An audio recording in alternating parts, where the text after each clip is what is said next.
I feel like the last couple of years you've like purposely picked this fight with the red states. I mean, the DeSantis. But I don't want to live in the Civil War country. I agree with that. You know what? Well, but you seem like you purposely want to set up this dichotomy between, oh, this is a blue state and that's a red state. Yeah. You got folks out there trying to bring us back to a pre-1960s world. America in reverse, rolling back voting rights, LGBTQ rights, women's rights, not just access to abortion, but contraception. I mean, it's a profound and consequential moment. And you could sit by and say, well, I really want to get along, as these guys are rolling back the clock. It feels like, in recent years, you've been deliberately challenging the red states. Yeah, maybe.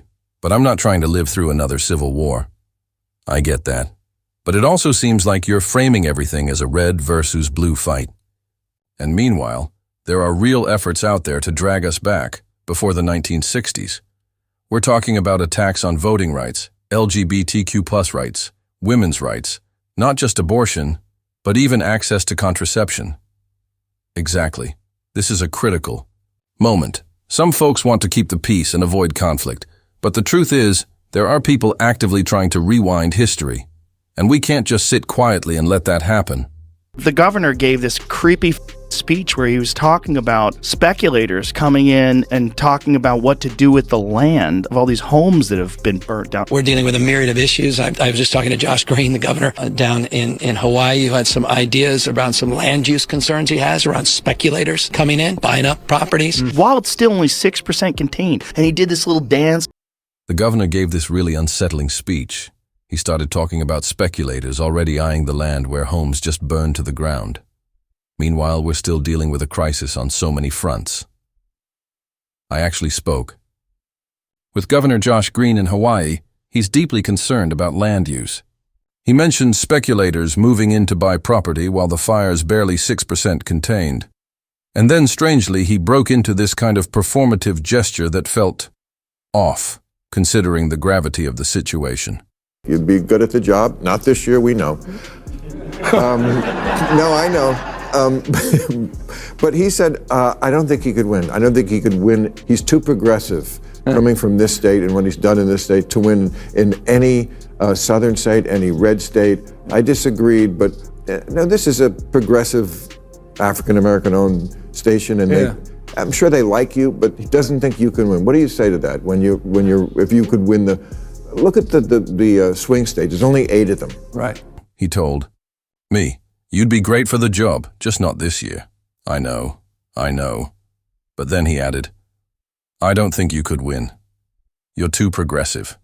Coming from this state, with your track record, that's not going to land well in the South or any red state. Now, this is a progressive, black-owned station. I'm sure they stand behind you, but he still doesn't believe you can win. What's your response to that? I mean, when it comes down to it, we're really talking about 8 key swing states, right? Well, I mean, California is an interesting case study, isn't it? It's the size of 21 state populations combined. Yeah. 2/3 of the state is very deeply red. We don't need to be lectured on rural politics or border issues. I mean, in so many ways, these are familiar issues, and the issues of the heartland of the United States are very much a part and parcel of the work we're doing in this state. But look, I understand this notion that you're from the coast, you don't understand those things. You can't talk the language. You're not able to communicate, and you're not able to actually encourage and find that common ground. It's stuff like there's a new law in this. I think we have way too many regulations and laws, as we've talked about. And this one, I think, says if you're a department store with over 500 employees, you have to have a gender-neutral toy department. Yeah. Stuff like that. Yeah, I get it. So do you think that's silly? Do you think that's a silly thing that we too much government there? California really is a fascinating case study. Population-wise, it's the size of 21 states combined. And honestly, about 2/3 of the state leans red. So we don't need lectures on rural politics or border issues. These are realities we deal with every day. They're a core part of California's identity and the broader American story. But I get it. There's this coastal stereotype that if you're from the West Coast, you can't relate to the heartland, that you don't speak their language or understand their lives. And look, I'll admit, sometimes we probably do push things a little too far. Take this new law, for example. Department stores with over 500 employees now have to offer a gender-neutral toy section. I understand how that might come across as overreach to some folks. I hear that critique. One's making a case for that. They're making a case. They're already moving in that direction. Wanted you to make a law about them? Well, but they supported the legislation. It wasn't legislation that was enacted, that was initiated from my office, but it was legislation that came up with interesting support from the industry itself. But I understand how that's exploited, and good people can disagree. But that's not something we woke up and said, this is a top priority for the state, when we know what the top priorities are: homelessness, housing, the issues of crime, quality of life, and issues related to regulation and taxes, which are all top of mind. But I get how those things are weaponized. That one's actually interesting, because it was the department stores themselves that brought the idea forward. They were already heading in that direction and made a strong case for it. It didn't originate in my office, but it had real support from within the industry. Now, I understand how policies like that can be spun in the media. And sure, reasonable. People can disagree, but let's be honest. This wasn't some top-down priority we dreamed up overnight. We know what really matters to Californians: homelessness, housing, crime, quality of life, and the challenges around regulation and taxes. Those are the things people are losing sleep over. Still, I get how issues like this can become political flashpoints. All right, so one, I got you here because I live here and I'm not going anywhere. So I just want to make this a better state like everybody else. Amen. And good job this year making it rain.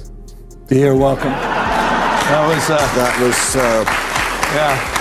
was my legislative priority. All right, well, since I live here and I'm not going anywhere, I just want to help make this a better state, like everyone else. And hey, good job making it rain this year. You're welcome. That was actually my top legislative priority. And we still don't have enough water in the Colorado River and all this stuff. Yeah. And then whenever I read, 80% of the water goes to agriculture. Almonds. Right. No one ever asked you about almonds? Oh, I'm going to ask you about almonds. We grow a boatload of almonds I'm well here. aware. You know how much water it takes? Many gallons. 1,900 gallons to grow a pound of almonds. Yeah. Come on, man. Take on big almond. Take on big almonds. I mean, it's not like we don't have the water. I still don't have enough water coming from the Colorado River. And then I read that 80% of it goes to agriculture. Almonds, seriously. No one ever asked you about almonds, but I'm going to. We grow a ton of them. You know how much water it takes to grow a single pound? 1,900 gallons. That's wild. Come on, man. Take on big almond. Don't tell me we don't have the water. In those extreme years with these atmospheric rivers, wets are getting a lot wetter, dry's drier, hot's getting a lot hotter. And so we've got to modernize our conveyance system. We've got to modernize our storage, not just above ground, but below ground. And so that's a big part of our focus and frame, including desalination plants. We have 20 projects just on desal that we're working on today. So we put out a detailed water strategy that includes, by the way, getting that Delta conveyance project back up and operational, and includes the first above ground off stream storage facility in half a century in the state, which, by the way, is being aided by a regulatory package I pushed forward to reduce red tape in the state of California and address the permitting quagmires that you rightfully point. In these extreme years with atmospheric rivers, the wets are getting wetter, the dries are getting drier, and everything's getting hotter. So we have to modernize our water conveyance and storage systems, both above and below ground. That's a major focus for us right now. We're also investing in desalination. We've got 20 desal projects in the pipeline, and we've rolled out a comprehensive water strategy that includes restarting the Delta Conveyance Project and building California's first above-ground off-stream storage facility in 50 years. All of this is backed by a regulatory reform package I advanced to cut through the red tape that's held these kinds of projects back for decades. I'm telling you're good at this job. Okay. I think so. If you need more help, feel free to ask. The last couple of years, you've purposely picked this fight with the red states. I mean, the Yes. DeSantis. Yeah, but I don't want to live in the Civil War country. I agree with that. You know what? Well, but you seem like you purposely want to set up this this dichotomy between, oh, this is a blue state and that's a red state. And I don't want to live in that country. I like Florida. I'm with you. And by the way, I like Florida as well. I like all these states. I completely agree. I don't want to have a state of mind that's a constant fight or flight. We've gone through so much. We've been polarized and traumatized. It's been a tough 5-6 years across the globe, not just in this country. That said, I'm not going to sit back and watch. You made the point just a moment ago in your monologue. You got folks out there trying to bring us back to a pre-1960s world. America in reverse, rolling back voting rights, LGBTQ rights, women's rights, not just access to abortion, but contraception. I mean, it's a profound and consequential moment. And you could sit by and say, well, I really want to get along, as these guys are rolling back the clock, or you can stand tall and assert yourself. And the reason I started to go into those red states, the reason I started to take on DeSantis, and the reason I started doing ads in these red states is I didn't feel my party was doing enough. It was CRT one year, and then it's ESG, and it's DEI, anything with 3 letters. These guys keep coming, and they're shape-shifting. It feels like over the last few years, you've been intentionally picking fights with the red states. The divide between blue and red has never been clearer, but I don't want to live in a constantly divided country. I agree with that. I don't want to see this nation split apart either. I love places like Florida, and honestly, I respect every state for what they contribute. But we can't keep living in constant conflict. We've been through so much in the last 5 to 6 years, not just here, but globally. That said, I'm not just going to sit by and watch us move backward. Like you mentioned earlier, there are people trying to drag us back to a pre-1960s world, attacking voting rights, LGBTQ rights, and women's rights. It's not just abortion access they're after, but contraception too. This is a pivotal moment. You can sit back and say, I just want to get along while all of this happens, or you can stand up and push back. The reason I started engaging with red states, why I pushed back against figures like Ron DeSantis and ran ads in those states, is because I didn't feel my own party was doing enough. One year, it's all about CRT. The next year, it's ESG. And DEI. They keep changing the narrative. It's like they're shape-shifting.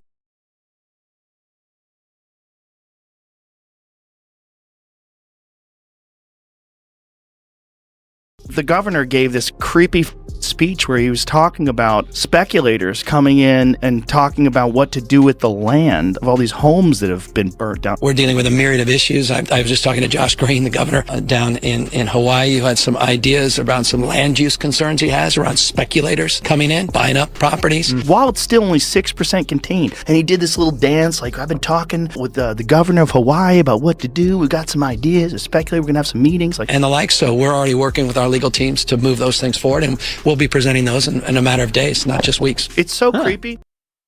The governor gave this unsettling speech, talking about speculators moving in and making plans for the land where all these homes were just destroyed. It's a whole mess of issues we're facing right now. I was just speaking with Josh Green, the governor of Hawaii, and he voiced concerns about land use, especially with speculators swooping in to buy up property while the fire's still only 6% contained. Then he did this strange little dance like, I've been talking to the governor of Hawaii, we've got some ideas, we're planning meetings. And it just didn't sit right.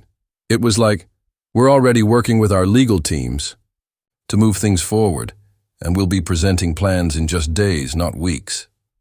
It was honestly creepy, the way he was talking about it.